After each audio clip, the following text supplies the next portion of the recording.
Bonjour à tous et bienvenue sur la chaîne de votre liberté et bienvenue pour la libre interview. Et aujourd'hui, je reçois Burger.btc et comme son nom l'indique, on va parler bien sûr de BTC, de crypto.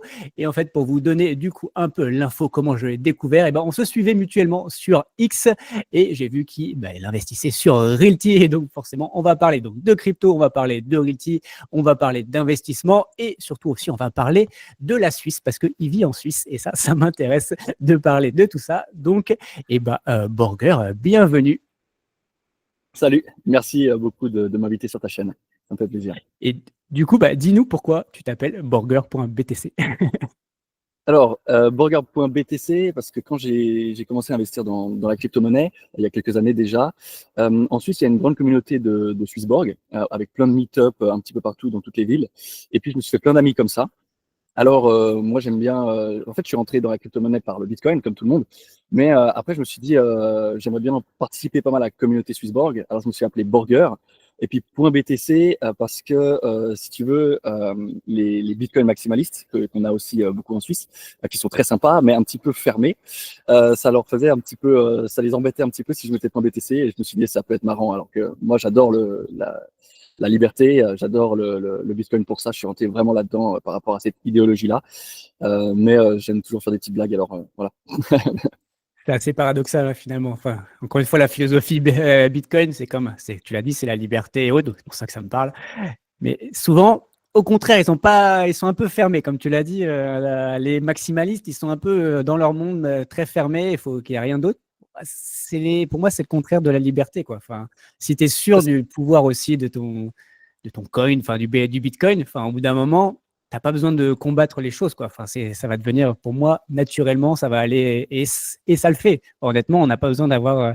Au contraire, ça tue un peu, je trouve, parfois l'écosystème, tous ces maximalistes, alors que ça arrive, quoi. Ça fait 15 ans que le Bitcoin est là. Enfin, franchement, en 15 ans, on a fait quand même des gros pas, quoi. Beaucoup depuis un an. Mais franchement, voilà. Donc, je pense qu'on n'a pas besoin d'avoir non plus cette vision trop parfois extrême qu'ils peuvent avoir. Bon, je vais pas me faire des copains, hein, clairement. Non, mais Donc, c'est clair, c'est clair. Tu sais, je sais pas, il n'y a pas besoin d'être maximaliste du Bitcoin. C'est pas parce que le Bitcoin c'est quelque chose de fantastique qu'il faut enlever toutes les autres innovations technologiques. C'est pas parce que l'or c'est le métal magnifique, hyper, enfin, depuis la nuit des temps on l'utilise, qu'on n'a pas besoin d'inox, de fer, de cuivre pour l'électricité. Voilà, ça n'a rien à voir. C'est tout. non, mais ça, on est d'accord. Mais bon, c'est pas grave, ça va arriver avec le temps et ce sera là, on n'en a aucun doute. Du coup, je vais essayer de présenter dans les grandes lignes, savoir finalement qui es-tu, quel âge as-tu, ou où tu vis, on l'a dit en Suisse, mais plus précisément, et qu'est-ce que tu fais du coup pour vivre. Ouais. Alors, moi, je suis né en 99, donc 99. Donc, j'ai 26 ans maintenant. J'ai fait un apprentissage en dual. En Suisse, c'est très répandu. On nous propose beaucoup de faire ce genre de cursus de médiaticien. Si tu veux, c'est un métier qui a été inventé par Swisscom, donc Suisse Télécom, la plus grande boîte de télécom en Suisse. Donc c'est un métier qui est connu qu'en Suisse et encore qui est très peu connu en fait.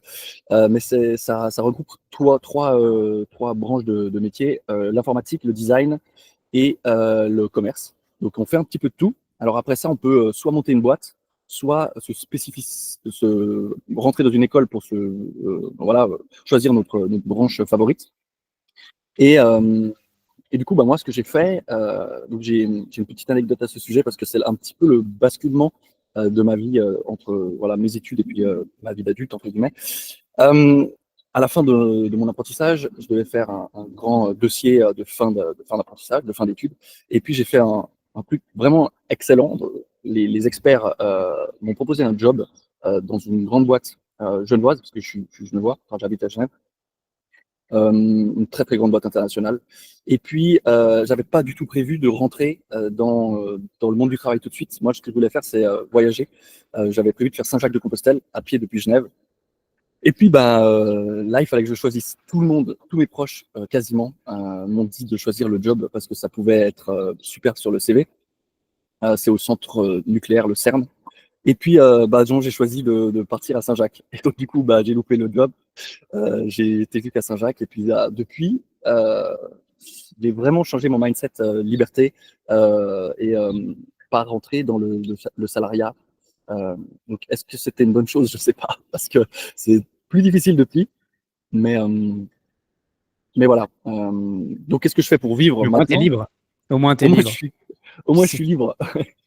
Non, mais bon, C'est ça. après, voilà, c'est bien. Et bon, bah, franchement, je suis pas là pour juger, mais je trouve que c'est le moment, quoi. Enfin, une fois que tu es installé dans un salariat, dans un peu métro, boulot, dodo, bah, tu te mets des contraintes. Et en fait, c'est très dur d'en ressortir et de se dire, bah voilà, là, j'ai envie de voyager, j'ai envie de. Enfin, ok, enfin, je sais pas que c'est quoi vos congés payés en Suisse, si c'est autant que la France, ça m'étonnerait. Mais voilà, enfin, c'est pas là que tu peux voyager, vraiment voir faire des choses et faire. Voilà, tu n'aurais peut-être pas pu faire ton voyage à Saint-Jacques, je sais pas combien de temps ça t'a pris, mais enfin, en général, c'est quand même assez complexe. Donc, enfin, je pense que c'était le moment de le faire enfin, quand on est jeune. Et après, ben, dans la vie, tu auras aussi d'autres, à mon avis, d'autres opportunités. Et ça va, comme tu l'as dit, en tout cas, tu vas nous en parler, mais ça t'a permis de switcher un peu ton mindset et de voir autre chose. Alors que sinon, tu aurais eu le mindset de tout le monde. Donc, en fait, tu aurais été juste un moule de ce que la société aurait voulu de toi. Enfin, bon, ce n'est que mon avis, encore une fois. Ouais, je suis d'accord avec toi. Je suis d'accord avec toi. Bah écoute, ouais, ça m'a pris 70 jours, donc 2 mois, un peu plus que 2 mois. Et puis c'est vrai que moi, ce que je recherchais là-dedans, c'était enlever les artifices de facilité qu'on a dans la vie et on se rend plus compte en fait. La voiture, tout en fait, on se rend pas compte combien de kilomètres on fait par jour. Bah, bon, maintenant, je vous parlerai de mon métier maintenant, mais faire 30 kilomètres par jour, déjà, c'est bien à pied. Alors que bah, en voiture, ce serait, je sais pas, très peu de temps, quoi. Ça dépend à combien de vitesse on va, mais donc ouais, ça te change ton mindset en fait d'être sur la terre et de juste marcher dans la forêt. Tu as juste deux, trois trucs à faire, trouver à dormir, trouver à manger et discuter avec les autres personnes qui font ça en fait. Parce que tu rencontres des gens fantastiques de toute la planète et du coup, ça t'ouvre un peu l'esprit. Parfait. Euh, ouais. Cool. Donc, ça pourrait 70 jours. Donc, c'est récent. Donc, tu as traversé quand même un bout de la France pour arriver du coup jusqu'à. C'est quoi? C'est quasiment la frontière. Enfin, c'est en Espagne, mais quasiment la frontière, c'est ça? Ou À c'est la encore. frontière portugaise. Donc, c'est Ok, vraiment de l'autre tout côté. Ouais, la c'est France encore et plus. toute l'Espagne. Ouais, ouais. Ouais, l'Espagne. Ok. Exact. Parfait. Bon, tu as été même rapide finalement. Ouais, assez, ouais. Ouais, ouais. Ok. Et du coup, tu as fait des rencontres, tu as fait sur le chemin, tu as fait, je sais pas, tu as une petite anecdote ou pas à nous raconter Oh, par rapport à ça? ouais, j'ai rencontré un type, j'ai rencontré tellement de gens en fait, de partout. Et puis un truc que je peux te dire déjà, c'est que tout le monde dit que chez soi c'est mieux. Et c'est pas possible parce que vraiment tout le monde quasiment disait bah voilà moi je viens du Maine aux États-Unis, c'est le meilleur endroit, je changerai pas. Une Texane qui disait je viens du Texas, c'est vraiment le meilleur endroit parce que on a tout ce qu'il faut, on a la liberté, on a tout le monde dit que chez eux ils ont le meilleur système de santé. Moi, je sais que beaucoup les Français disent beaucoup ça et les Suisses disent beaucoup ça aussi. Mais les Norvégiens disent ça aussi. Tout le monde dit ça en fait. Bon, peut-être pas tout le monde, on est d'accord. Mais je Les comprends. Américains, c'est rare qu'ils disent ça sur le système de santé. Mais... Bah, écoute, je pense que nous, on dit ça de eux, mais eux, je sais pas vraiment s'ils critiquent beaucoup leur système. Ouais. Moi, je sais pas. Mais bon. Mais donc, les Français t'ont dit du bien de la France, bah, c'est bien au moins. Oui, toujours, toujours. C'est bien, ils sont chauvins. Bravo. Bon, en tout cas, je pense que ça a été hyper enrichissant. Et donc, ouais, tu nous as pas dit ce que tu faisais aujourd'hui pour vivre, du coup. Ouais. Bah, du coup, maintenant, j'ai la chance d'avoir mon père qui a une entreprise de livraison en Suisse et je bosse entre 50 et 80% avec lui du temps pour faire en fait des livraisons express dans tous les data centers pardon, de la Suisse. Euh, Si tu veux, quand il y a une panne d'un data center, ils n'ont pas le temps d'attendre le lendemain ou le surlendemain la poste ou autre. Ils nous appellent nous, puis on fait tous les kilomètres pour apporter la pièce pour que le technicien puisse la changer. Donc c'est du 24 heures sur 24, 7 jours sur 7, même le dimanche. Quand il y a une panne, il faut venir. Donc ça me prend beaucoup de temps, surtout des fois quand j'ai pas envie de le faire, la nuit par exemple. Mais ça me laisse beaucoup de temps libre pour m'intéresser aux cryptos et aux investissements.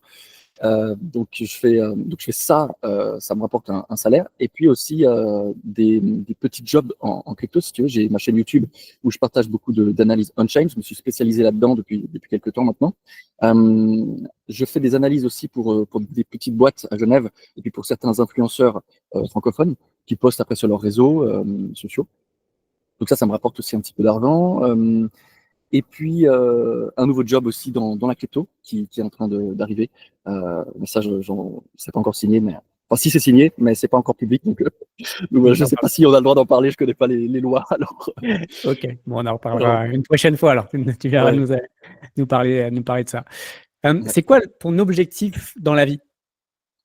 Alors, moi, mon objectif dans la vie, alors j'ai beaucoup d'objectifs, mais mon objectif principal, disons, c'est d'apporter la liberté financière à une famille, la mienne, enfin une nouvelle famille que j'ai créée.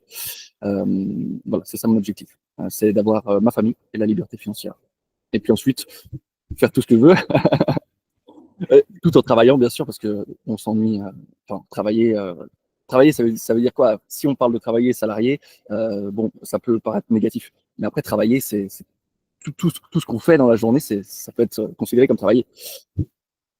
Non, ouais, Couper du d'accord. bois, c'est travailler, couper du bois. C'est travailler. Non, mais il faut faire des choses, hein. Être sur son transat à rien foutre, enfin, au bout d'un moment, on se fait vite C'est chier, ça. quoi. Et puis tu deviens un légume, et puis au final, bah, enfin, sincèrement, tu meurs, hein. Il se passe rien, donc ton corps, ton esprit a besoin d'être activé, hein. Sinon, tu ne sers à rien. Donc, je pense que c'est y a aucun intérêt. Et Mais c'est clair. en C'est fait, clair. tu es jeune quand même. Pardon. Bah, tu as 26 ans, tu me dis. Oui, oui. Euh, c'est quoi ton déclencheur pour avoir un peu cette vision? Parce que, tu vois, moi, enfin, perso, je l'ai eu peut-être 10 ans après toi. Donc, qu'est-ce qui a déclenché ça, cette vision, justement, voilà, de pas rentrer dans ce moule de, pareil, hein, qu'on a dit, métro, boulot, dodo, et voilà, de ce côté, bah ouais, j'ai envie d'être libre financièrement. Bah, écoute, je pense que, en fait, je dis toujours que c'est Saint-Jacques, mon voyage, mais je suis pas sûr que ce soit vraiment ça parce que le déclencheur, il a été avant pour que je parte vers Saint-Jacques, parce que voilà. Mais je sais pas exactement. Je pense que je me suis toujours dit, je pense que je me suis toujours dit que la liberté c'était super important et puis que j'avais envie d'être libre. En fait, pour moi ça a été assez toujours inclus à l'intérieur de moi que je me suis dit. Je me suis beaucoup intéressé à tout ce qui est géopolitique, tout ce qui est ouais, géopolitique et tout ce qui va avec. Et puis, j'ai été un temps dans un mode, c'est on va trop loin et puis ça peut pas tenir. Et je suis plus dans ce mode-là parce que je pense que c'est un petit piège qu'on peut tomber sur Internet d'être rapidement dans l'énergie, on n'a pas assez d'énergie, etc. Alors que je pense pas vraiment. Je pense que c'est un raccourci et puis c'est aussi quelque chose qu'on nous dit facilement quand on creuse vraiment, l'énergie, il y en a partout. Et puis, voilà. Donc, je pense que voilà, le déclencheur, c'est un petit peu cette période Saint-Jacques-de-Compostelle, on va dire. Ok, Pour rappeler ça ça. marche. Mais tu l'avais un peu en toi déjà, à mon avis, parce que, comme tu dis, sinon, tu aurais choisi le chemin de 95% des gens, c'est-à-dire tu aurais accepté le boulot et tu serais pas parti, à mon avis. Donc, il y a ça. Mais on va parler un peu de politique et autres à la fin, quand on parlera de la Suisse et de ses voisins européens. On va parler de tout ça. C'est un sujet qui m'intéresse. Avant, on va parler d'investissement. Et oui, parce que là, c'est une chaîne aussi d'investissement. Donc, savoir un peu dans quoi tu investis, donc dans quelle classe d'actifs tu investis aujourd'hui. Oui. Alors, donc moi, j'investis principalement dans les crypto-monnaies parce que bah, c'est un marché que j'ai appris à comprendre, malgré que c'est quand même compliqué de comprendre les crypto-monnaies. La volatilité, etc., etc. Mais bon, de toute façon, tous les marchés, c'est la psychologie humaine, parce que bon, il y a que les humains qui tradent, qui investissent. Et du coup, bah, tout est cyclique. En fait, tout est cyclique sur Terre. Donc, c'est assez simple une fois qu'on a compris ça. Donc, dans beaucoup de projets crypto, euh, actuellement, j'investis principalement dans AV, dans les cryptos. C'est pas des conseils, parce que bon, je peux me tromper, je me suis trompé plein de fois. Mais AV, c'est une entreprise que j'aime beaucoup, une DAO que j'aime beaucoup. J'ai investi pas mal aussi dans les métaux. J'ai commencé dans les métaux, en fait, parce que bah, pour moi, c'était l'investissement de base depuis toujours. Parce que j'ai commencé à m'intéresser aux investissements avec l'école de Charles Gave et compagnie. En gros, si on veut savoir mon mindset, c'est un petit peu le mindset de Charles Gave. Et puis, donc j'ai investi dans l'or, dans l'argent, mais toujours physique.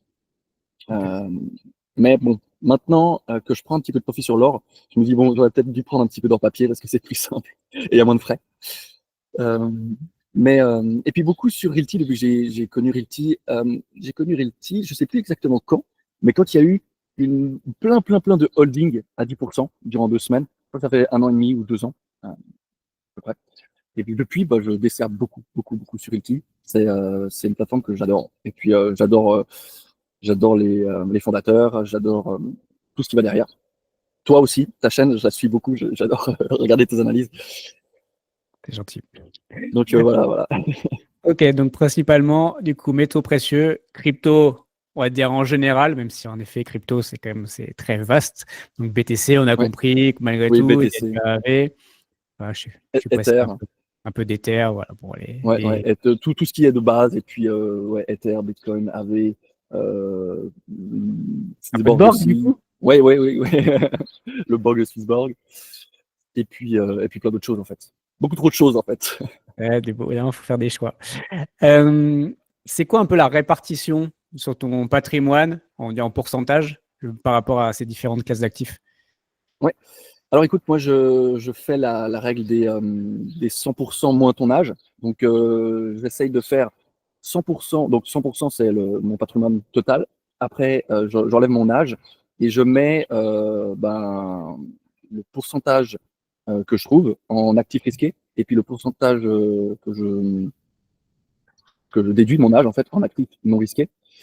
J'essaye de faire ça, mais en fait je suis plus sur du non risqué parce que j'inclus Realty dans du non risqué. Je ne sais pas s'il faudrait que je fasse ça, mais bon, de l'immobilier, je mets non risqué comparé à la volatilité de la crypto.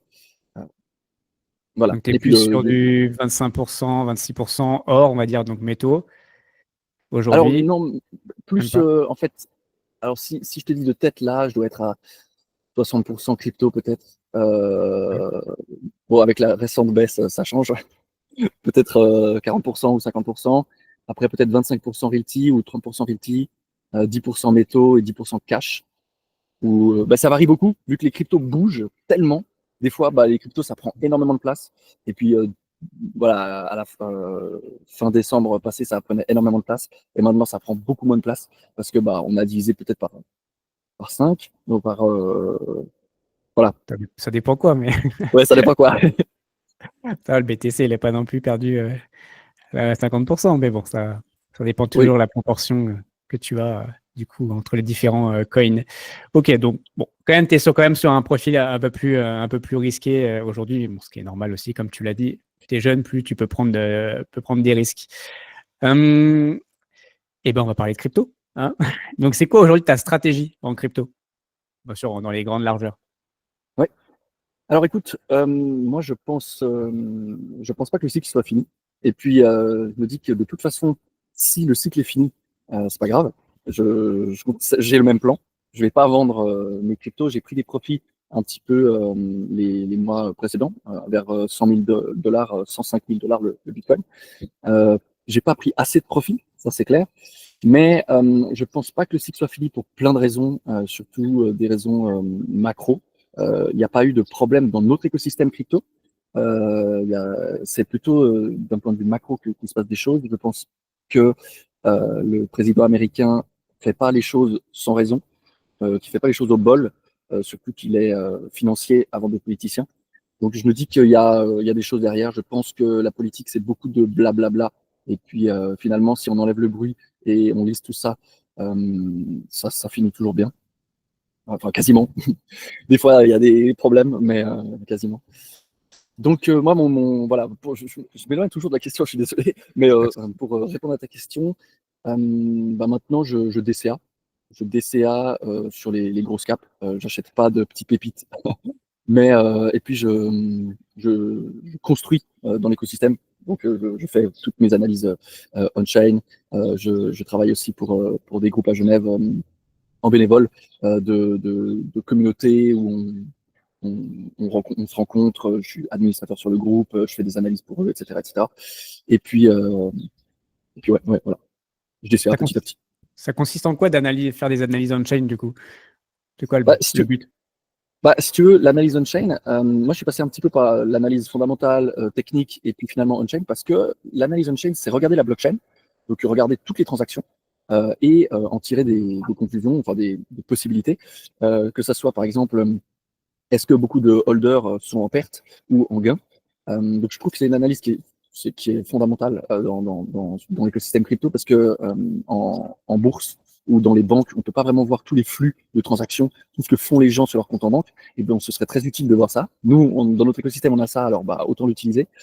Et puis, il y a aussi le tracking de wallet, enfin le suivi de portefeuille des gros holders. Regardez ce qu'ils font, regardez ce qu'ils achètent, regardez quand ils prennent des profits. C'est comme en bourse, si on regarde les fondateurs d'un projet, s'ils prennent profit, bah, voilà, c'est intéressant de le savoir.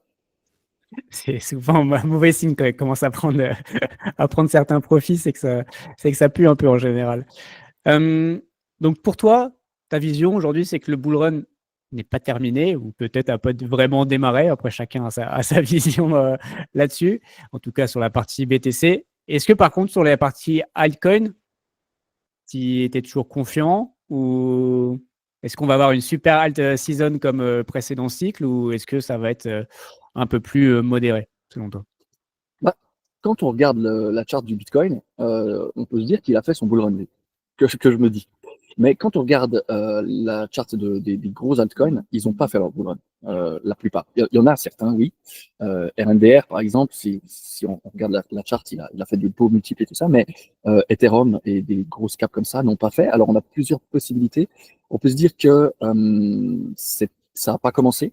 Le bull market énorme des altcoins, on peut se dire, parce que si Ethereum a un ETF, si le projet du fils de Donald Trump et compagnie ont acheté autant d'Ethereum, c'est pas pour que Ethereum soit mis à la poubelle. Voilà, je sais que le prix fait peur. Le prix fait peur vraiment de Ethereum. On se dit, mais 1500, pourquoi? ça fait. C'est Exact. chaud, 1500 quand même. Mais on peut se dire que c'est pas terminé. Mais on peut se dire voilà, aussi que c'est terminé parce que 2021 a peut-être été un excès de bull market à cause de la liquidité Covid. Donc ça, on peut se dire, voilà, maintenant, on ne peut pas monter autant. Si on regarde la charte, par exemple, de Ether, il a été boosté par la liquidité, puis maintenant, ben, il n'arrive pas à être boosté autant. Donc le climax total de 2021, peut-être qu'on ne le verra plus. Mais je pense que la planche à billets n'a pas fini de tourner dans notre monde. Donc, bah, c'est cyclique. Je pense plutôt que la planche à billets va recommencer à tourner à un moment, et puis voilà. Bah, bon, avec ce qui se passe en ce moment dans la géopolitique, les frais de douane et autres de Trump, hein, le but, c'est encore une fois, c'est de faire, en tout cas beaucoup le disent, dont une personne que tu suis, dont tu as parlé, Charles Gave.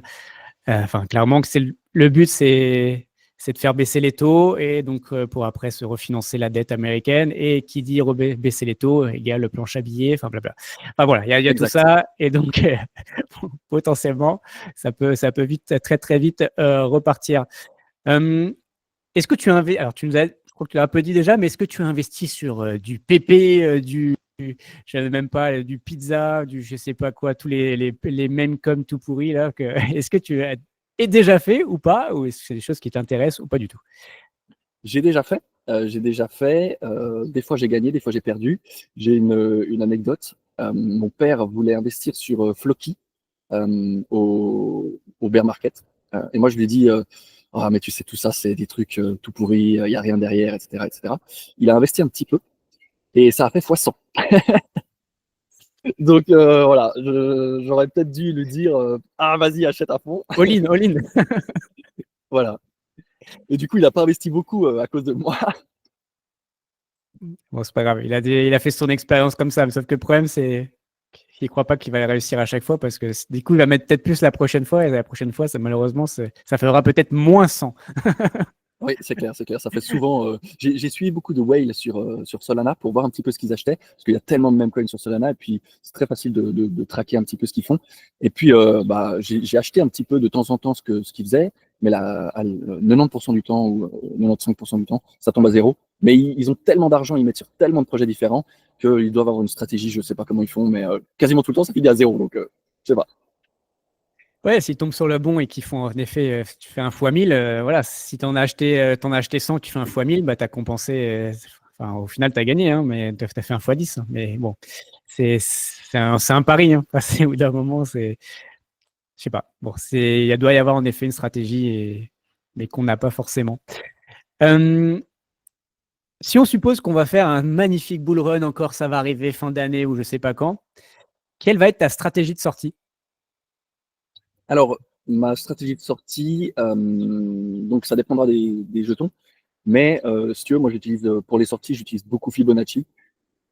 Si je pense, bon, alors, par rapport à l'on-chain, je regarderai les wallets des gros et puis un petit peu les indicateurs comme le MVRV ou le prix réalisé, tout ça pour voir si on est en surchauffe totale du marché ou pas. Si tout le monde est en profit, bah, c'est le moment de prendre des profits parce que des fois, c'est 99% des adresses qui détiennent un jeton qui sont en profit, donc il y a plus beaucoup de marge à la hausse. Donc il y a ça. Et donc ça, ce sera à voir sur le moment. C'est pour ça que j'ai pas vendu en fait. C'est pour ça que j'ai pas encore vraiment vendu, puisqu'il n'y a pas eu de grosse surchauffe. Et puis j'utilise beaucoup Fibonacci en analyse technique, où je regarde les extensions alors je sais plus exactement maintenant quelles sont, mais théoriquement on appelle ça la garage zone. Je sais pas si c'est quelque chose de réel ou si c'est un truc inventé dans la crypto, la garage zone, mais j'ai appris ça chez le Trône, dans l'école du Trône, il y a quelques années. Et puis c'est un endroit où le prix va se garer souvent et avant de faire un top. Et puis très souvent ça fonctionne et je prends des profits un petit peu dans la montée. Voilà. Ok, très clair. Et du coup, tu vas faire quoi de ces profits après? Une fois que tu auras. Parce que je suppose potentiellement tu vas être en stablecoin ou autre. Qu'est-ce que tu vas en faire? Tu vas acheter autre chose, tu vas faire la DeFi, tu gardes juste la liquidité pour refaire un DCA potentiellement pour le bear market. Enfin, qu'est-ce que tu vas en faire? Ouais, alors je fais pas mal de trucs, bah, déjà avec les profits que j'ai pris il y a quelques mois. Si tu veux, moi, ma stratégie globale, c'est d'avoir des rendements, que ce soit sur la DeFi, sur AV, sur le RMM de Realty et surtout sur Realty. Il y a beaucoup de profits que je fais en crypto que je mets sur Realty, un petit peu partout. Je suis pas le type qui va vouloir que du 10% à Détroit, mais vraiment, je prends beaucoup de choses au Texas, un petit peu partout. Je n'ai pas pu avoir la Colombie, malheureusement, parce que je ne sais pas pourquoi. J'étais dessus, mais Très, très vite. ouais, ouais. Mais voilà, en fait, Realty m'a passionné d'immobilier. J'adore regarder les immeubles maintenant. J'adore me renseigner là-dessus. Aussi un petit peu sur les métaux. Et puis, vu que je suis en Suisse, on a de la chance d'avoir un cash plutôt sérieux, comparé à beaucoup d'autres cash. Donc, du coup, bah, le franc suisse, en fait, n'a pas de rendement. Peut-être c'est du 0,1% ou du 1% ou du je sais pas trop. Mais il est haussier ou stable pendant longtemps. Donc le franc suisse, c'est un peu comme un investissement. J'ai une poche de franc suisse, quoi. Franchement, c'est un très bon investissement. Hein. En effet, l'inflation sur le franc suisse, elle existe quasiment pas, quoi. Enfin, bon, on peut voir par rapport à l'euro, par rapport au dollar, il est toujours haussier. Hein, donc, en fait, on aimerait bien avoir le franc suisse. En tout cas, moi, j'aimerais bien avoir du franc suisse voilà, ou récupérer mon franc, mais ça, c'est une autre chose. Là, on part sur de la politique. Ok, donc un peu de DeFi, du Realty et voilà, principalement, et du coup, de la liquidité, en tout cas sur du fiat, mais c'est pas n'importe quel fiat, le franc suisse. Ben justement, on va parler de Realty. La suite, depuis quand, du coup, es-tu sur Realty? Ouais, alors écoute, donc moi je suis sur Etsy depuis, je pense, parce que je regarde les déclarations d'impôts, je pense que 2024, 2023, mi-2023, je pense. Ok, donc à Ouais. peu près Ou- 2 ans, on va dire. ouais, voilà, à peu près 2 ans, c'est ça. Ok, qu'est-ce qui t'a attiré, du coup, sur la plateforme? Bah écoute, la diversification à la base, je me suis dit, tiens, moi j'aime bien apprendre de nouvelles choses, et puis je me suis dit, tiens, de l'immobilier tokenisé, je vais regarder ce que c'est. J'avais vu en fait plusieurs fois passer, mais j'avais pas le temps. Je me suis dit, bon, c'est encore un projet de plus. Puis finalement, quand je me suis vraiment renseigné, je me suis dit que c'était vraiment fantastique comme truc. Je me suis dit, mais en fait, ça offre la possibilité aux gens d'investir dans de l'immobilier, surtout qu'en fait, en Suisse, c'est pas comme en France ou autre. Nous, on a beaucoup de peine à accéder à l'investissement immobilier. Les maisons à Genève, c'est hors de prix. Parce que pour plein de raisons, hein, on est un petit pays, donc déjà il n'y a pas beaucoup de place. On est un pays stable, donc tous les riches de l'Europe viennent acheter chez nous, donc ça fait augmenter les prix. Et puis voilà. Donc je me suis dit, bah, je peux accéder à l'immobilier, mais alors je vais me renseigner. Ok, bon, très clair. Est-ce que tu as quand même, alors tu viens quand même de l'univers crypto et autres, donc tu as certaines facilités par rapport à tout ça, mais est-ce que tu as rencontré quand même des freins à la base? Non, alors moi mon plus grand frein maintenant, c'est que alors j'ai mis plein de choses en place pour pas avoir de problème de hack ou comme ça, mais donc moi j'achète personnellement sur un wallet et c'est enfin si j'utilise le YAM ou d'autres choses comme ça sur le marché secondaire, j'achète avec un wallet et puis je reçois sur un autre, etc., etc. Mais maintenant, ben j'ai plus envie de connecter ma Ledger où il y a les propriétés dessus. J'ai plus envie de l'allumer, je la laisse tranquille parce que ça commence à augmenter et à me stresser de plus en plus. Faut pas, hein. Mais après, tu dois voir des choses dans la crypto, c'est pour ça que ça te stresse, à mon avis. Tu dois voir des. Mais bon, normalement, bon, en tout cas, c'est une très bonne pratique et ça, franchement, on peut que le conseiller à tout le monde. Enfin, perso, c'est ce que je fais aussi. Vous avez un wallet pour interagir, pour que ce soit plus simple. Voilà, vous avez vos loyers, vous pouvez acheter facilement sur le YAM, pardon, ou naviguer sur le RMM. Mais par contre, vos propriétés, en effet, il faut aller sur un autre wallet et backé par une Ledger ou autre, Ledger, Tangem ou autre. Mais voilà, clairement, enfin, voilà, sécuriser vos. On reste quand même sur la blockchain. Hein, donc, voilà, sécuriser encore une fois vos tokens, même s'il y a des backups de la part de Realty. Mais bon, si quelqu'un il vous dérobe tout et qui revend et finalement, après, il est en stablecoin, c'est mort pour vous. Ils ne pourront plus rien faire. Donc, voilà. Ça va être à part porter plainte. Mais bon, si le mec il est en Moldavie, porter plainte, ça va être, tu vas voir, ça va être compliqué, je pense, pour récupérer tes trucs. Ou en Corée du Nord, encore pire. Voilà, on sait, ils sont assez forts, les hackers en Corée du Nord, apparemment. Ouais, c'est clair, c'est clair. Moi, il y a tellement d'histoires en crypto, tellement d'histoires que j'ai vu, que j'ai entendu des gens. Vu que je fais de l'analyse on-chain, il y a aussi des gens qui sont venus me parler par rapport à ça et j'ai été un petit peu regardé. Mais bon, tu peux vraiment pas voir grand-chose. Il y en a certains qui sont vraiment très bons là-dedans, dans le tracking, ils font que ça. Moi, c'est pas mon domaine. Mais il y a tellement d'histoires et puis il y a tellement de gens qui ont que des hot wallets, donc un MetaMask sur navigateur ou sur téléphone. Et puis ça, c'est pas du tout sécurisé. Tu chopes un virus, je sais pas, donc c'est très compliqué. Ouais. Ouais, non, mais voilà. Enfin, clairement, il faut avoir une certaine hygiène. Et encore une fois, la liberté que offrent les cryptos, en fait, derrière la liberté, il y a aussi il y a des contraintes malgré tout. Enfin, faut avoir une certaine hygiène. Donc, soit vous déléguez votre argent à une banque, mais encore une fois, vous déléguez, ce n'est plus votre argent, c'est l'argent de la banque. Mais entre guillemets, vous êtes sécure, eh bien, des gros guillemets. Soit vous allez sur un système libre, mais par contre, vous êtes responsable de vos fonds. Et du coup, il faut avoir une certaine hygiène parce que malheureusement, on vit dans un monde où il y a des gens qui ont envie de, voilà, qui sont pas forcément bienveillants et qui ont envie de vous voler votre argent. Et donc ça, c'est hyper important de faire attention là-dessus. Quelle est ta stratégie du coup sur Realty? Alors, ma stratégie à moi, c'est d'être. Alors, si on parle de rendement, par exemple, ma stratégie, c'est de rester en dessous de 9% selon mes calculs. J'essaye d'acheter un petit peu, beaucoup, un peu partout, que ce soit au Panama, même si c'est des tokens de construction, enfin, je sais plus comment on appelle ça. Promotion, ouais. Pré, ouais. Et puis à Détroit, enfin d'acheter un petit peu partout, de me diversifier un petit peu dans tout, en restant vers les 9,3 de rendement stable, parce que c'est clair qu'en DeFi, on peut avoir beaucoup plus de rendement, des fois du 15%, mais c'est que certains moments du cycle. Après, on a du 3 ou 4% durant un an, donc c'est beaucoup moins stable, et c'est ça que j'aime beaucoup aussi dans Realty, c'est beaucoup plus stable, beaucoup plus stable. Voilà. Ouais. Puis bon, il y a les intérêts composés au fur et à mesure, tes loyers vont augmenter. Donc au final, ton rendement d'aujourd'hui, ce ne sera pas celui de demain. Donc avec une vision aussi long terme, voilà. Et puis Exact. les propriétés potentiellement peuvent prendre de la valeur, donc ton token va aussi augmenter.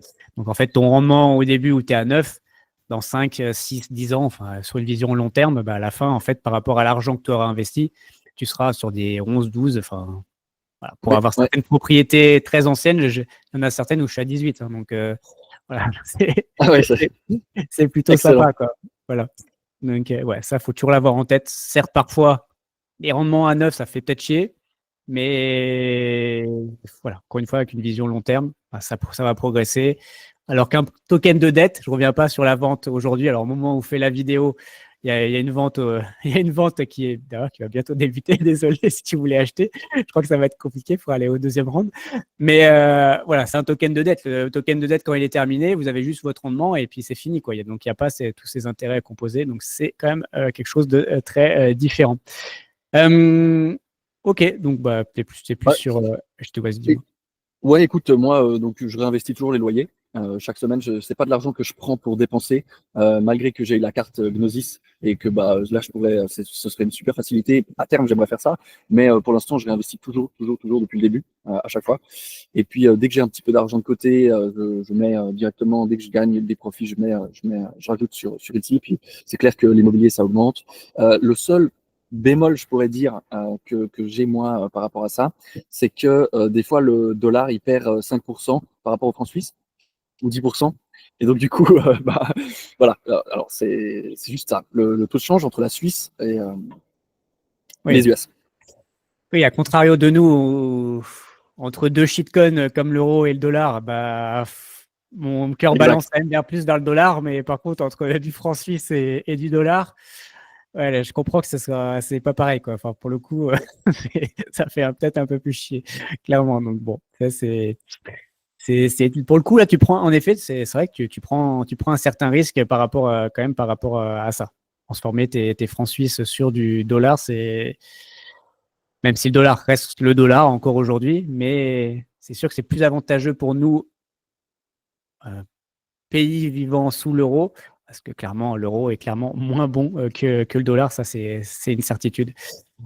C'est clair. Ok, parfait. Et on va parler du coup sur l'immobilier, le côté en tout cas, comment tu choisis tes propriétés? Est-ce que tu es plus un style collectionneur et limite, c'est comme les Pokémon, tu veux tous les attraper?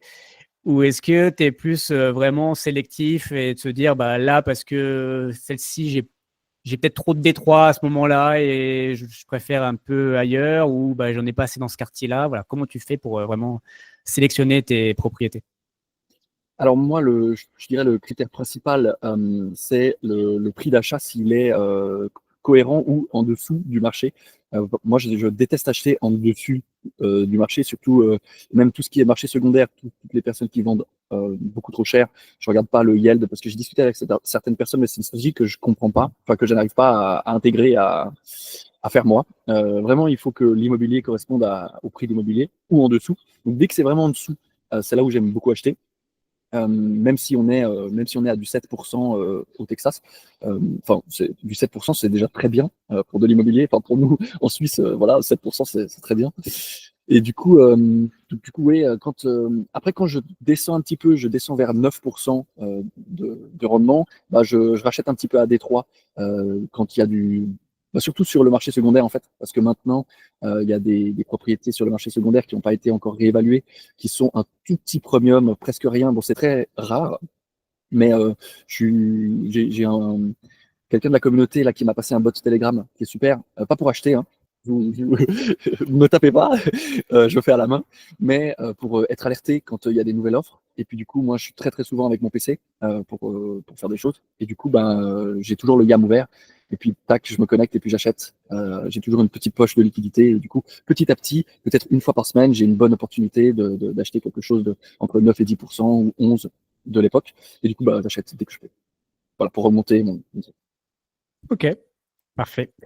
Comment tu vois l'évolution de Realty dans les années futures? Écoute, bah, je pense que Realty a, pour moi, enfin, à mon avis, Realty a ouvert quelque chose de fantastique et je pense que on aura de plus en plus d'immobilier tokenisé dans le futur. Et puis ils ont un petit peu mis la première brique et c'est les premiers. Si on regarde aussi sur Gnosis, c'est le plus gros protocole qui fait le plus de mouvements. C'est le seul pour moi immobilier tokenisé qui existe, ou réellement, enfin, ou le top 1 hyper loin derrière les autres en tout cas. Et puis, après, je me dis, c'est possible que les grands groupes comme BlackRock et autres fassent leur propre truc. Ça, je pense que peut-être qu'ils vont avoir une proposition de rachat une fois. C'est possible, je me dis, vu qu'ils sont tellement en avance sur les autres. Ils ont même, je ne connais pas très bien, mais la marque blanche qu'ils vont peut-être revendre ou louer, ou je ne sais pas comment ça se passe. Donc, ils sont tellement en avance, je me dis que on verra. Après, par rapport à la DAO, peut-être aussi, ça, ce serait vraiment à terme quelque chose de fantastique que Realty travaille pour la DAO. On a de la chance d'avoir Michael qui s'occupe de ça comme un chef, qui est vraiment visionnaire par rapport à ça et qui bosse vraiment tout le temps. Donc, et qui est suisse. Je sais plus exactement d'où, mais je crois du Valais. Donc, En tout cas, bravo. francophone, ça c'est sûr. Ouais, mais je crois qu'il est suisse. Oui, oui, non, mais oui, ça, il est vraiment suisse, oui, pour Ah le oui, coup. suisse francophone, ouais, roman, Ouais, quoi. suisse Ouais, francophone, oui, non, oui, ouais. mais son anglais a l'air moyen, donc bon, après, et je crois, il a pas l'air de parler non plus allemand ou italien, donc je pense que ça a l'air d'être, voilà, vraiment en tout cas, une des provinces francophones. Euh, Et après, on va parler de la DAO parce que du coup, bon, c'est quelque chose que tu connais et je t'avoue que c'est pas forcément moi la partie sur laquelle je suis le plus expert. Mais avant tout, avant de ça, c'est juste ce que tu nous avais. Bon, on parle de Realty, on parle de RWA en général. Est-ce qu'il y a d'autres projets RWA aujourd'hui et je parle pas des stablecoins parce que pour moi, c'est pas vraiment. Pour moi, c'est pas des real world assets. Enfin, l'argent, théoriquement, ça, c'est pas du physique. Moi, j'aime bien Reward Asset, c'est quelque chose que tu peux toucher et un bâtiment, tu peux le toucher. Donc, est-ce qu'il y a d'autres projets RWA dans lesquels tu investis et soit peut-être dans l'immobilier aussi, ou en tout cas, même si tu investis pas, que tu suis, ou que tu regardes de loin. Écoute, moi je suis d'accord avec toi, le RWA c'est pas les stablecoins ou même peut-être même les bons du trésor, je sais même pas si on peut dire que c'est vraiment du RWA. Bah écoute, le Pax Gold, peut-être qu'on peut dire que c'est du RWA parce que vraiment il y a du gold derrière. Mais sinon non, pas vraiment, je regarde pas d'autres RWA. Ok. Oui, Pax Gold, ouais, le gold, c'est malgré tout, voilà, s'il y a vraiment le gold derrière, voilà, j'avoue que ça peut être un bon moyen. Il n'y a pas le Pax Silver? Ah, écoute, je crois pas. Il doit y avoir quelque chose, mais Pax Ouais, il Silver, n'est pas aussi ça me dit rien. développé, mais bon, Et puis ok. le silver, il m'a déçu, je trouve.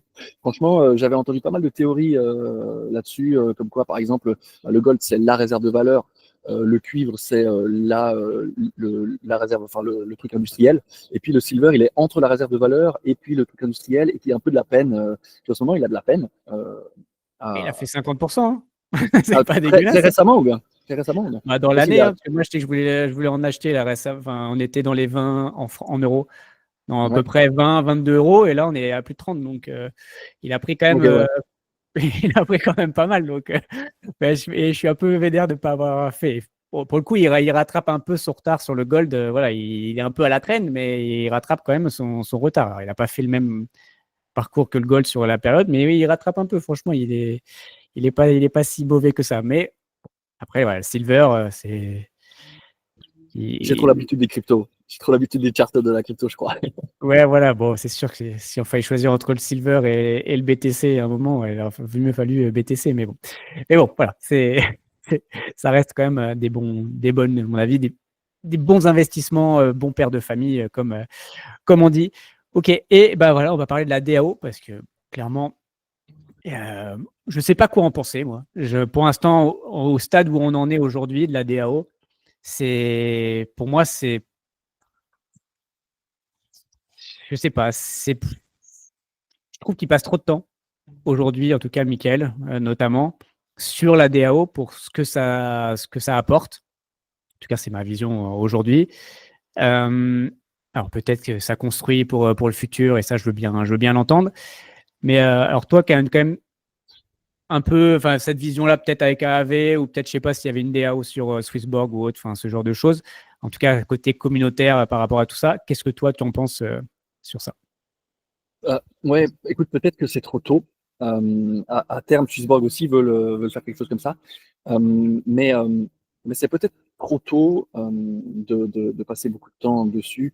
Euh, je sais pas. Disons que à terme, c'est quelque chose de fantastique, je pense, de faire une DAO, de donner un petit peu le pouvoir aux gens de voter, enfin d'avoir l'entreprise, d'avoir le droit de décider.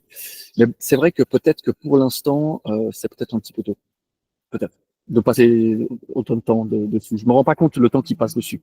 Je me rends pas compte. Mais et puis c'est clair que c'est très compliqué. Je pense qu'il y a très peu de gens qui peuvent vraiment s'y intéresser. Disons que moi qui suis beaucoup dans l'écosystème crypto, j'ai pas beaucoup le temps à consacrer aussi. Il faudrait choisir en fait. Il y a tellement de choses dans la crypto qu'il faudrait choisir être à 100% sur la DAO Riti ou à 100% sur ça parce qu'il faut lire tous les trucs et s'intéresser à tout quoi. Moi, ce qui m'interroge, c'est est-ce que les gens, en fait, aujourd'hui, ont la maturité ou l'expérience, justement, pour, on va dire, nourrir cette DAO, pour la faire vivre. Clairement, aujourd'hui, on voit que non. Enfin, moi, c'est ce que je pense. On voit les taux de vote, ils sont ridicules. Enfin, en général, ça tourne au max 20%. Et encore une fois, 20% parce qu'il y a des grosses baleines de reg et qui votent. Et donc, c'est pour ça que enfin, il y a 20%. Mais sinon, enfin, c'est assez. Je pense clairement que les gens n'ont pas aujourd'hui. Et puis, enfin, après, on va parler un petit peu de politique rapidement. Mais en fait, il y a un côté. Bah, je sais pas, on voit les votes, même les votes, enfin, clairement, là, à chaque fois, quasiment. Alors, ça, c'est un petit peu équilibré.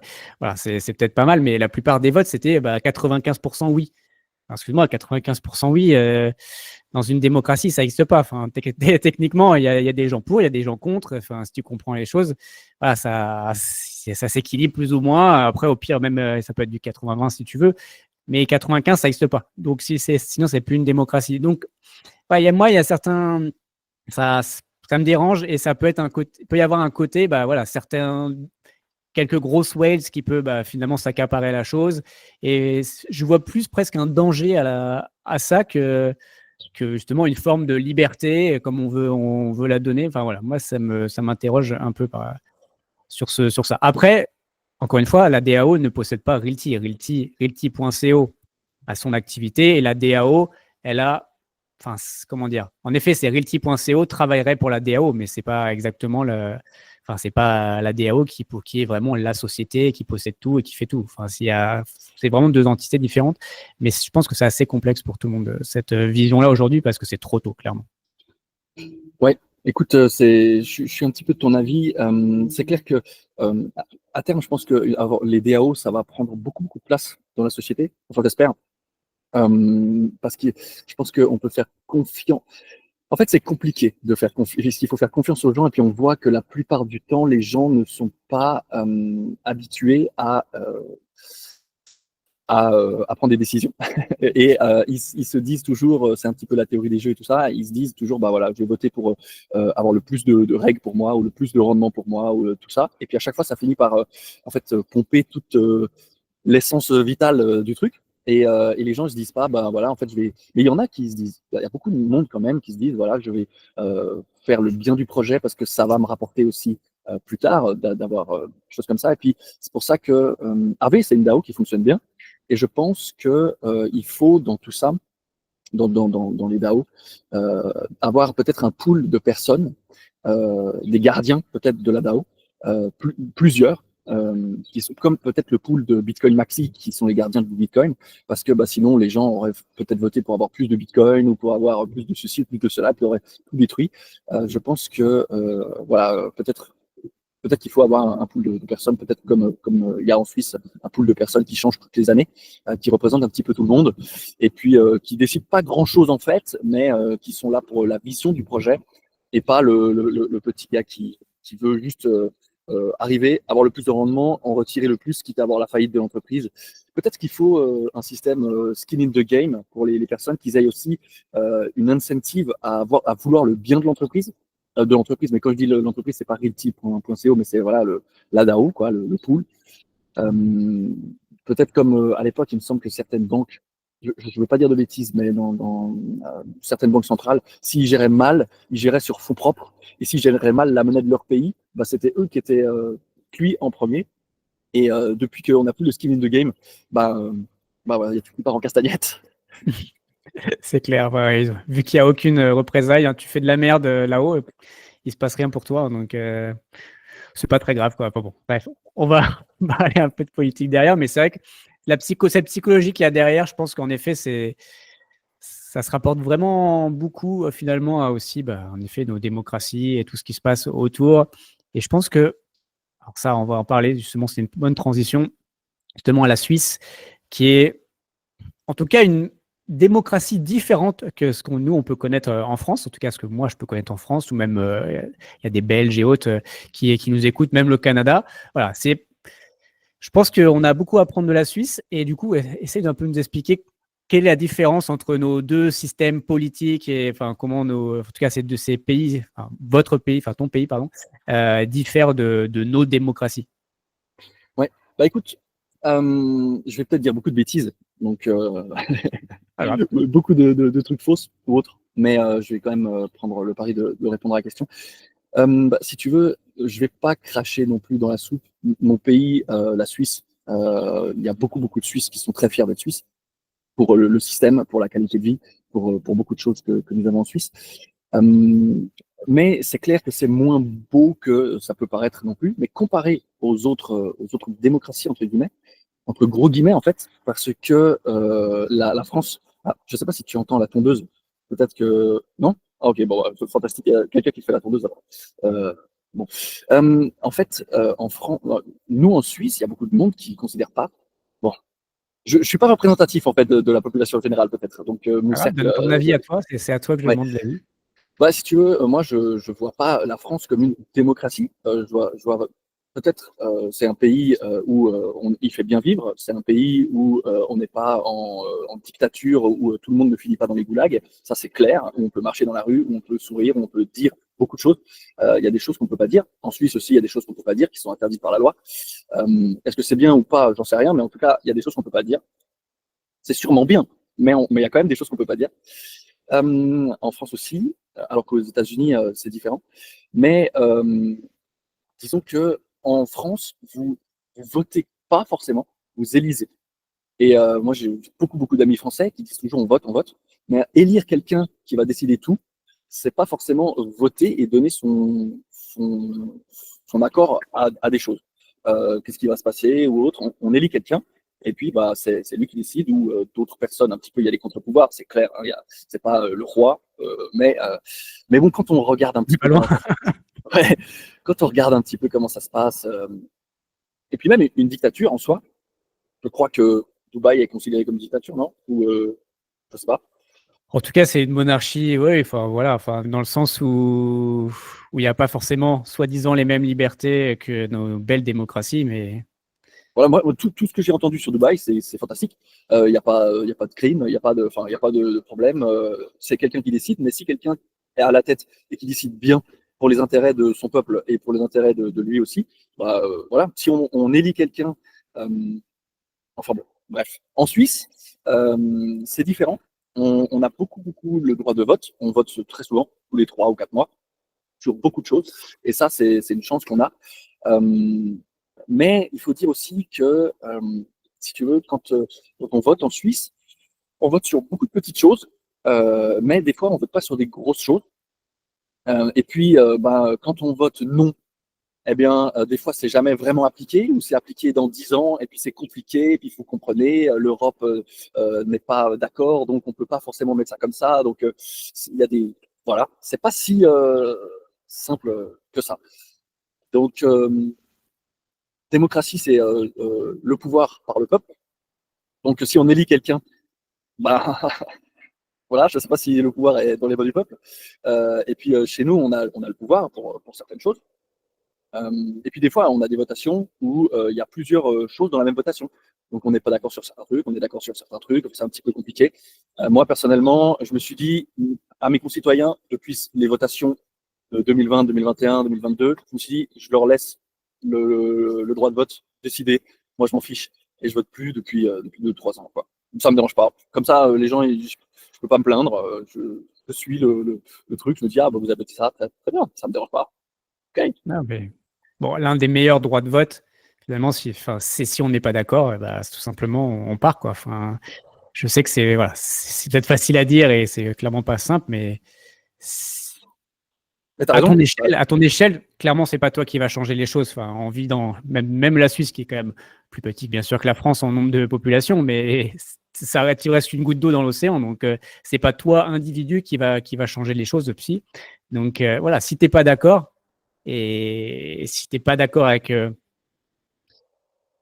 que j'allais même pas dire la majorité, parce que c'est pas la majorité qui décide, ça n'a jamais été la majorité qui décide, dans toutes ces, que ce soit en France ou ailleurs, encore une fois. Voilà, si tu n'es pas d'accord avec ce qui est voulu, en tout cas dans un pays, bah, voilà, tu vas dans un autre pays, tu te délocalises, entre guillemets, et tu vas dans un pays qui en tout cas, respecte plus tes valeurs. Voilà. Et puis, je pense que pour moi, c'est ça le meilleur moyen. Parce que le jour où il y aura, finalement, bah, plein de gens vont partir et ne seront plus là, bah, peut-être que, en tout cas, les choses changeront ou pas. Enfin, après, voilà. Je pense qu'en tout cas, c'est une des meilleures choses à faire.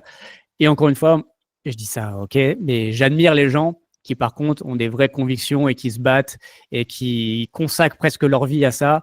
Voilà, franchement, bravo à ces gens-là. Clairement, pour moi, c'est un peu des Don Quichotte. Voilà, ils se battent contre des moulins à vent et bon, voilà, il va pas se passer grand-chose, mais franchement, bravo, encore une fois. Mais de toute façon, toute personne qui se bouge le cul et qui se lève, encore une fois, voilà, ils ont tout mon respect parce que c'est bien mieux que la plupart des gens qui sont assis sur leur canapé et qui foutent rien de leur journée. J'ai fait des gros. Ouais, Voilà. je suis exactement de ton avis. De tout ce que tu as dit là, je suis exactement de ton avis sur l'expatriation. Si tu n'es pas content, alors que tous tes concitoyens, ça leur va, bah, arrête de râler et puis pars. Ou alors reste, mais ça sert à rien de toute façon, si tu veux, j'ai eu tellement de discussions avec tellement de gens, et la plupart des gens, qui sont pas, si tu veux, ils vont pas chercher vraiment, vraiment loin dans les choses, dans les votations. Ils regardent un petit peu juste les news à la télé, et puis après, ils votent en conséquence. Voilà. Malheureusement, souvent c'est ça. Enfin bon, regarde les sondages. Bon, qui va gagner? Il y a un côté. Je dis pas que c'est encore une fois à 100% des gens, bien sûr que non. Mais en fait, sur la masse, il y a quand même beaucoup de gens qui vont voter pour, alors, soit pour le vainqueur, parce qu'il y a un côté, voilà, tu as besoin de voter pour le vainqueur. Après, bien sûr, il y a des rebelles qui vont voter exprès pour le plus petit pour dire voilà. Mais là, quand même, la masse, elle va plus voter pour ça. Ou après, juste pour son intérêt à elle, plutôt que l'intérêt aussi de la nation. Enfin, il y a aussi beaucoup ça. Enfin, ça, encore une fois, c'est humain. On a tous nos défauts, on a tous nos faiblesses. Mais voilà. Donc, voilà, c'est. La démocratie, c'est un vaste débat. Et clairement, je pense qu'aujourd'hui, c'est la façon dont c'est fait aujourd'hui, en tout cas en France, je parle de ce que je connais, je pense que clairement, c'est dépassé et c'est largement corrompu. Revenons sur la Suisse.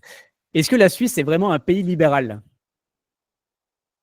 Bah, écoute, je pense que j'ai un petit peu répondu à la question par rapport à la démocratie. En Suisse, bah voilà, c'est très très beau sur le papier. Et puis, on est bien quand même en Suisse. C'est clair que on est bien. Franchement, moi, j'ai beaucoup d'amis qui sont partis en France voisine pour acheter de l'immobilier et puis vivent là-bas. Et puis maintenant, ils sont sous les lois françaises. Et il y en a beaucoup qui regrettent, tous. Et il y en a certains qui sont revenus. Et il y en a, j'ai un ami très proche aussi qui est en train de peut-être essayer de revendre sa maison. Mais le problème, c'est que l'euro a tellement perdu depuis 10 ans, 15 ans, que bah, là, il est en train de perdre beaucoup, juste en fait avec le taux de change. Donc, parce que l'euro était à quoi, 1,30, je pense, quand il a acheté. Et là, il est à 96. Donc, ça fait une grande perte sur, je sais pas, je pense que c'était peut-être une maison d'1 million, quelque chose comme ça, pour dire. Donc, du coup, ça, c'est clair que les Suisses sont très contents d'être en Suisse. Et moi, si un jour la Suisse prend l'euro ou rentre dans l'Europe, je quitte la Suisse. J'ai rien à faire là. Il pleut. Bon, aujourd'hui, il fait beau, mais il pleut souvent. Donc, c'est la plus grande. Voilà, ça m'ennuie. Et donc, du coup, si on rentre dans l'Europe, il n'y a plus de qualité. Donc, voilà. Donc oui, la Suisse, c'est quand même un pays, je pense, qui est plus libéral que tous les pays européens. Je pense on est bien ici. Mais je pense qu'on peut toujours mieux faire. Et puis, ouais, je ne sais pas quoi dire de plus. Est-ce que ça te parle ou est-ce que tu connais, d'ailleurs, si tu ne sais pas, voilà, tu aurais dire clairement que tu n'as pas d'avis là-dessus. Souvent, on parle alors, la Suisse asiatique est plutôt peut-être Singapour ou la Suisse américaine qui est plus peut-être le Panama.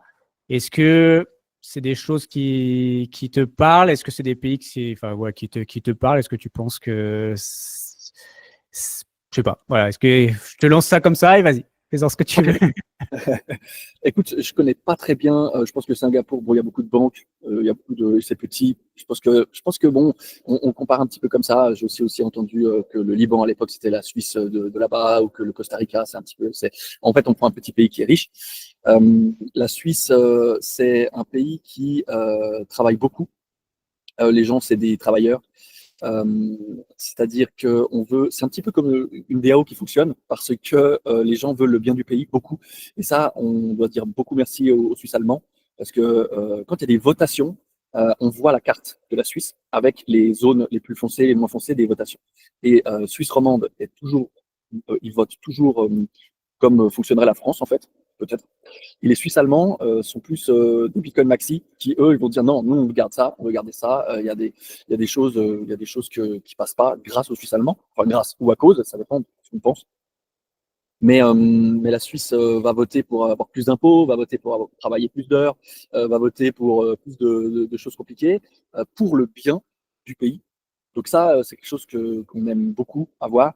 Il y a beaucoup de Suisses qui veulent pas aller faire les courses à l'étranger parce que ils veulent continuer à faire fonctionner le pays, malgré que si je prends l'exemple, il y a beaucoup de gens qui peuvent plus acheter de viande actuellement à la Coop ou à la Migros, surtout les jeunes, parce qu'un steak, ça peut être 20 francs, donc 17 euros de 200 grammes, j'en sais rien. Donc voilà, c'est voilà. Ok, très bien. Tu t'en es bien sorti avec la question comme ça que je t'ai lancée. Ça marche. Bon, ta spécialité, c'est quand même la crypto. Donc, savoir, du coup, parce que bon, c'est vrai que la crypto en France, malgré tout, c'est quand même assez complexe, même si on dit qu'il y a un cadre légal et que c'est soi-disant simple. Enfin, clairement, toutes les sociétés crypto en France, franchement, pour la plupart, surtout pour les petites, à la limite Ledger ou tout, peut-être s'en sortent plutôt bien. Mais dans l'ensemble, quand même, les sociétés crypto et les investisseurs crypto en France, sincèrement, c'est très, très compliqué. C'est pas pour rien que la plupart sont quand même partent en tout cas. Même Asher commence à le dire, mais bon, plus lié peut-être aussi à la sécurité et autres. Donc, est-ce que en Suisse, c'est plus simple quand on est investisseur crypto? En Suisse, je pense que beaucoup de choses sont plus simples en Suisse qu'en France ou en Europe, parce que je ne sais plus qui avait dit ça. Quelqu'un de très connu avait dit quelque chose comme en Suisse, quand c'est pas, quand il n'y a pas dans la loi, c'est que c'est autorisé, si c'est pas interdit. Alors qu'en France, il n'y a pas dans la loi, c'est que c'est pas permis. Donc, il y a en fait, c'est une sorte de mentalité. En Suisse, on fait nos investissements, puis ensuite, au cas où, on regarde avec les impôts comment ça fonctionne. Et puis, on a encore alors moins à Genève, parce que Genève, c'est tellement international et puis très francisé, on va dire. C'est trop français en fait. On a pollué le truc en fait. J'ai pas, j'ai pas dit ça, j'ai pas dit ça. Mais si tu veux, ouais, Genève, c'est un petit peu moins suisse. Si tu vas, par exemple, enfin moins suisse, je veux dire, moins petit, en petit comité où tu peux aller à la mairie pour discuter. À Genève, c'est un petit peu compliqué si c'est administratif, mais voilà, il y a moins de barrières psychologiques, en fait, je pense, et puis aussi fiscales. On n'a pas les 30% ou 35% de taxes sur les plus-values. Ça, c'est très bien. C'est très heureusement parce que, en fait, ça te motive pas. En fait, je pense qu'en France, bon, peut-être que j'ai tort, mais il y a beaucoup de barrières qui ne motivent pas les gens à faire les choses. Parce que si tu gagnes beaucoup d'argent en crypto, tu dois te faire taxer 30%, c'est énorme. C'est énorme. Tu gagnes 100 000, on va dire, et puis tu dois me donner 30 000. Alors il y a peut-être beaucoup de gens qui diront, tu dois être content, tu as gagné 100 000, tu as eu 70 000 de bons, tu dois dire merci. Mais ok, mais si tu avais tout perdu, personne ne vient t'aider. C'est toi qui as pris le Ils ne te risque. redonnent pas 30 000 pour compenser. Hein. Exact. Donc du coup, est-ce que le jeu en vaut la chandelle? Est-ce que si tu gagnes, t'es embêté? Si tu perds, enfin t'es embêté, mais voilà. Et si tu perds, t'es hyper embêté. Et je pense que ça motive pas les gens. Ils se disent bon, de toute façon c'est très compliqué fiscalement, etc. Alors qu'en Suisse, je pense qu'on a plus. Et encore, peut-être que je dis beaucoup de bêtises, mais parce que je connais pas l'idée de tout le monde en Suisse, parce que c'est ma vision sur la Suisse en fait, pas la vision des Suisses. Ça, il faut bien le noter. Encore une fois, c'est ton interview, donc c'est ta vision et il n'y a pas de souci. Et non, j'avais entendu en effet que par rapport par rapport aux impôts, les Suisses il y avait un peu ce côté encore humain et limite, tu peux encore négocier. Enfin, en fait, on va en discuter. Enfin, on sait pas trop comment imposer ça ou enfin ce qu'on fait avec ça. On en discute. Et si en fait, fallait déclarer et si enfin, en tout cas, il y a un côté négociation. En France déjà, c'est tu payes.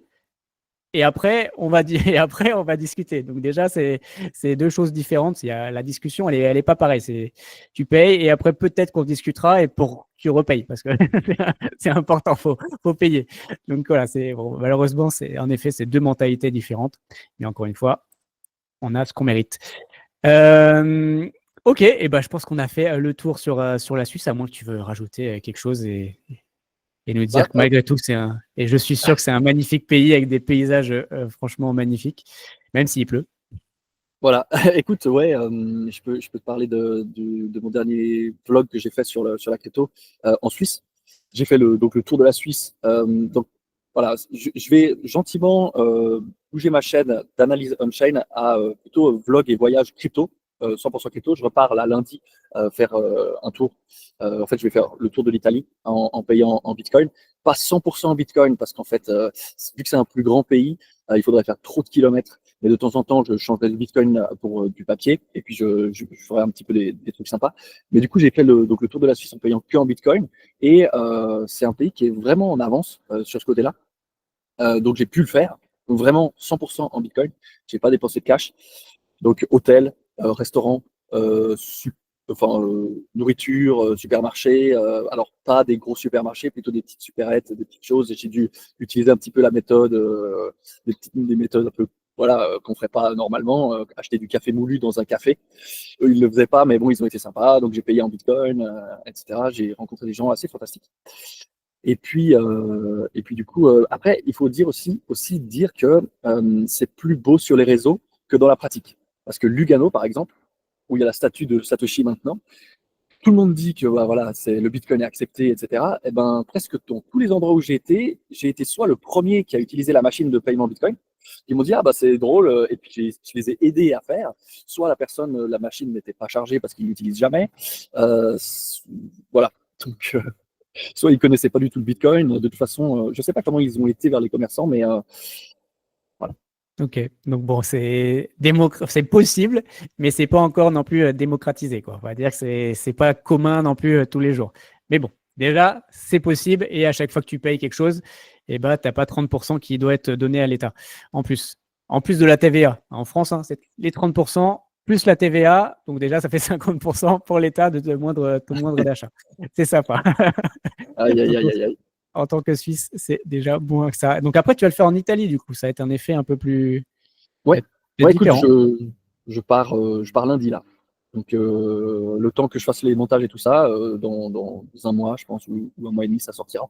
Ouais, on va aller voir. J'ai déjà pas mal de contacts de Bitcoiners qui sont chauds de tourner avec moi. Donc, on verra ce qu'ils ont à dire. Même des youtubeurs italiens, on verra ce qu'ils ont à dire. Ok, bah parfait. Bah, du coup, c'est une bonne transition parce qu'on va parler du coup de tes réseaux, de ta chaîne YouTube et X, ton compte X. Du coup, tu as créé ta chaîne il y a combien de temps? Alors écoute, c'était une chaîne que j'avais créée il y a très très longtemps, que j'avais pas utilisée, mais je l'ai reprise, je pense, il y a un an. J'ai commencé peut-être 6 mois en fait, 6 mois, un an. Ok.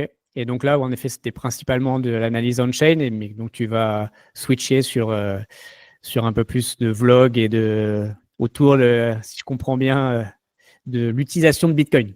Même si je pense Ouais, que tu fais encore un peu des deux, mais ouais, écoute, c'est clair que en fait, je me suis rendu compte que je m'amusais beaucoup plus en faisant des vlogs et puis en allant discuter directement avec les gens sur le terrain, voyager et promouvoir entre guillemets ou regarder avec les gens l'utilisation du Bitcoin au quotidien. Même si le Bitcoin n'est pas vraiment fait pour payer, mais ça fait un thème sympa. Et puis après, à terme, peut-être que j'utiliserai une carte de crédit crypto, la Gnosis. j'utiliserai la Gnosis, etc. Payer avec mes loyers. Voilà, je paye avec mes loyers. Franchement, c'est Ouais, c'est aussi un clair. bon thème. C'est clair, peut-être une discussion avec Riti. J'ai déjà discuté un petit peu avec eux. Et donc voilà, je me suis dit que ça me plaisait beaucoup plus que les, que les analyses on-chain. Parce que bon, après, je ferai un petit peu des deux. Mais bon, voilà, je vais me concentrer un peu là-dessus. Ok. Et sur X, tu publies quoi principalement ou tu repostes quoi principalement? Alors, sur X, écoute, moi, donc je partage mes analyses on-chain souvent. Je suis en partenariat, enfin en collab avec une plateforme Cherrypick d'analyse on-chain. C'est un petit peu comme Glassnode, mais pour les altcoins, et c'est beaucoup moins connu en fait. Donc du coup, bah, je fais mes analyses pour moi en fait. Puis ça me prend pas beaucoup plus de temps de les partager sur Twitter. Et puis sinon, bah, je fais des trucs de Twitter quoi. Ok.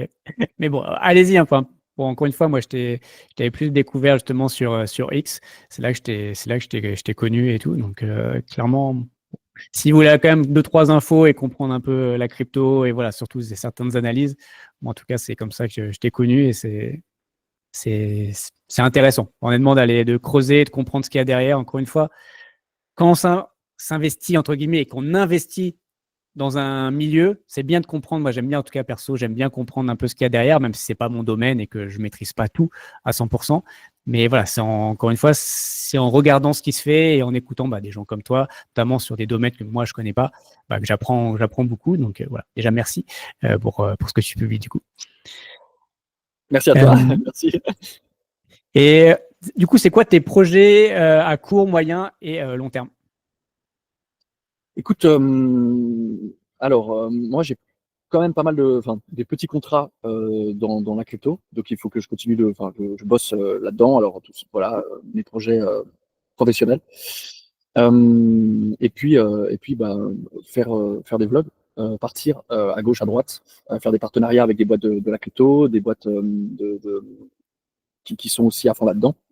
Et puis ouais, c'est un peu ça. Et puis peut-être prendre des vacances, parce que les vlogs, c'est pas des vacances. Il y a tout mon entourage qui me dit toujours: ah, bah, t'es parti en vacances, tu t'es bien reposé. Non, mais alors parler toute la journée à une caméra, la poser, marcher, venir la rechercher, tout penser par rapport à ça, c'est pas des vacances. On est d'accord. Mais bon, enfin, voilà, après, voilà, c'est un plaisir, mais en effet, c'est pas à 100% des vacances, c'est pas 100% non plus ce qu'on peut appeler le farniente et tout. Mais C'est ouais, clair. ça peut être intéressant. Quand je serai en Asie, tu viendras en Asie, on ira faire le vlog en Asie, ça peut être cool. Yes. Euh, Est-ce que tu as un conseil de fin pour des investisseurs néophytes qui voudraient se lancer en crypto ou sur Realty? Oui. Un conseil que personnellement, moi, je fais beaucoup. Lisez. Lisez, vraiment, pas que écouter des vidéos YouTube ou des choses sur les réseaux sociaux, etc. Je pense que, ou même des livres audio, ça c'est vraiment super parce qu'on apprend beaucoup, beaucoup de choses. Et puis lisez toutes les bases, même si on pense savoir beaucoup de choses, on ne sait pas grand-chose. Tous les livres de base, L'homme le plus riche de Babylone, les styles Père riche, Père pauvre, ou Le millionnaire d'à côté, ou ah, tu les as derrière. À peu près tout ce que tu cites, ils doivent être derrière là. Bah voilà, écoute, vraiment ça, ouais, surtout quand on arrive à l'été, donc lire dehors au soleil, comme ça on prend de la vitamine D et puis des connaissances, c'est fantastique. Voilà. Et ben, je pense qu'en effet, lire, c'est hyper important. Et voilà. En effet, YouTube, c'est facile. Mais en fait, quand c'est trop facile, en fait, ça rentre pas et vous l'intégrez pas de la même manière. Donc, alors que le fait de lire, il y a un côté, voilà, j'ai fait l'effort, je prends le temps pour emmagasiner de l'information, comprendre les choses, et votre cerveau, il fonctionne beaucoup plus, alors que quand vous regardez une vidéo, vous êtes passif. Donc finalement, c'est pas du tout la même chose et ça va pas être le même résultat. Donc vraiment, lire, c'est beaucoup plus. En tout cas, ça va être beaucoup plus bénéfique pour vous et je pense, voilà, prenez le temps de temps en temps de lire. Le temps, malheureusement, on n'en a pas beaucoup, mais voilà, je pense que c'est un bon moyen d'utiliser son temps, c'est en effet de lire. Voilà, il y a certains quand même très très bons livres comme tu as cité, en effet, qui sont sur les bases et que je pense que tout le monde devrait avoir lu au moins une fois dans sa vie. Ok, et bah en tout cas, merci pour ce temps. C'était une discussion franchement hyper intéressante. On est parti un peu dans tous les sens sur certains sujets, mais honnêtement, c'est ce que j'aime aussi. Le but de ces interviews, voilà, c'est de comprendre aussi qui est la personne interviewée et qu'on aille, encore une fois, c'est une discussion. Donc ça, c'est cool. Donc déjà, merci. Je mettrai en description du coup les liens sur ta chaîne YouTube, sur ton compte X et tout ça. Donc voilà. En tout cas, voilà, n'hésitez pas à aller vous abonner et suivre, parce qu'encore une fois, vous allez apprendre beaucoup de choses. Et en tout cas, merci et on se voit dans une prochaine vidéo. Allez, ciao. Merci beaucoup à toi.